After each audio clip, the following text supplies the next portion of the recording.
Labdien! Mani sauc Mūta Britāna. Es mācos Aizkraukles novada vidusskolā, 2. D klasē. Man ir 8 gadi. Latviešu tautas pasaka: sava derības ar zaķi.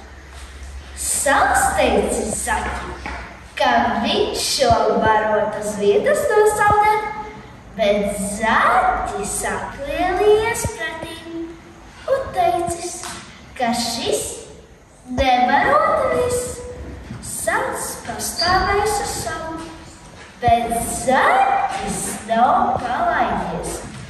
Tā abi strīdējušies un sākuši gandrīz vai plēsties. Te savā vietutis labs padoms prātā. Viņš līdzi zaķim priekšā sadrēja. Zaķis bijis ar mieru. Abi sadrējuši.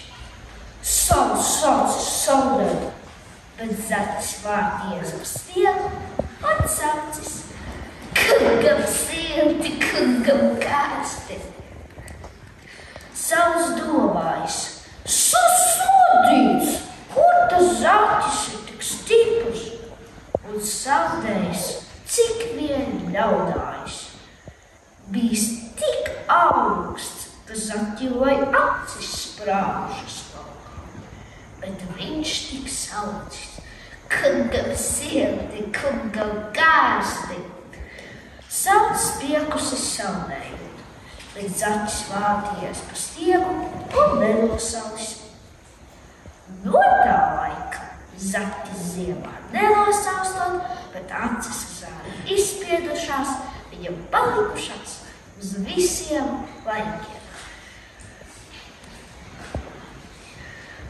Vai jūs gribat dzirdēt smieklīgu anekdoti? Jāni, kāpēc tu nosauc Anitu par muļķi?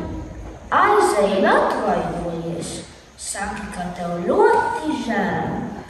Jānis aiziet pie Anitas un saka: Anīt, atvaino, ka tu esi muļķi. Es tagad jums pastāstīšu, kā manam tētim gāja ar dziedāšanu. Man ļoti patīk dziedāt. Tik ļoti, ka dziedu katru dienu. Kādu dienu es sēdēju un domāju, vai visai manai ģimenei patīk dziedāt. Kaķis, ļaudu, brālis, rūts, mamma dzied, bet tētis ģīpst. Jūs vaicāsiet, kāpēc ģīpst? Kad mans tētis gāja skolā, viņu lika dziedāt dziesmiņu, kur tu teci gailīgi. Skolotāja izsauca tēti klases priekšā un saka: dziedi, bet tētis klusē. Skolotāja vēlreiz saka: dziedi, bet tētis palika vien bālāks un turpināja klusēt. Viņam bija tikai viena doma galvā: nē, lūdzu, nelieciet man dziedāt!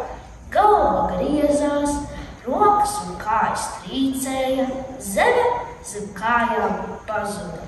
Tieši tik labs dziedāšanā ir mans tētis. Paldies!